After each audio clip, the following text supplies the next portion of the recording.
দেবদাস চক্রবর্তী নাকি শেখ মুজিবুর রহমান? শেখ মুজিবুর রহমানের পরিচিতি একদিকে যেমন জাতির পিতা বঙ্গবন্ধু, অন্যদিকে তাকে অনেকে চেনেন বাকশালের প্রতিষ্ঠাতা এবং স্বৈরশাসক হিসাবে।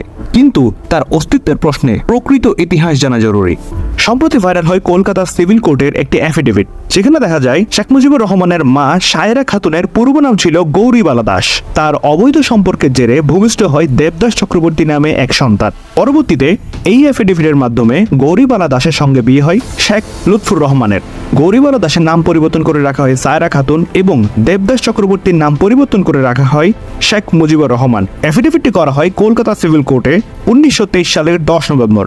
অথচ গুগলে দেখা যায় কলকাতা সিভিল কোর্ট এস্টাবলিশ হয় 1957 সাল, অর্থাৎ 34 বছর পরে। তাহলে কিভাবে 34 বছর আগে এই অ্যাফিডেভিটটি দায়ের করা হয়?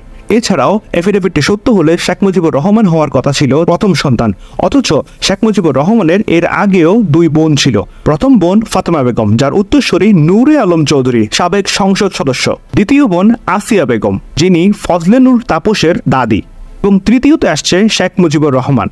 তার সম্পূর্ণ বংশ পরিচয় হচ্ছে শেখ মুজিবুর রহমান ইবনে শেখ লুৎফুর রহমান ইবনে শেখ আব্দুল হামিদ ইবনে শেখ মোহাম্মদ জাকের ইবনে শেখ একরামুল্লাহ ইবনে শেখ বোরহানুদ্দিন ইবনে শেখ জান মাহমুদ ইবনে শেখ জহিরুদ্দিন ইবনে শেখ আওয়াল দরবেশ আল বাগদাদি। ইনি মূলত শেখ বংশের গোড়াপত্তনকারী। মুজিবুর রহমানের আদর্শ নিয়ে প্রশ্ন তোলা যায়, কিন্তু ইতিহাস বিকৃত করা মোটেও কোনো সভ্য মানুষের কাজ নয়।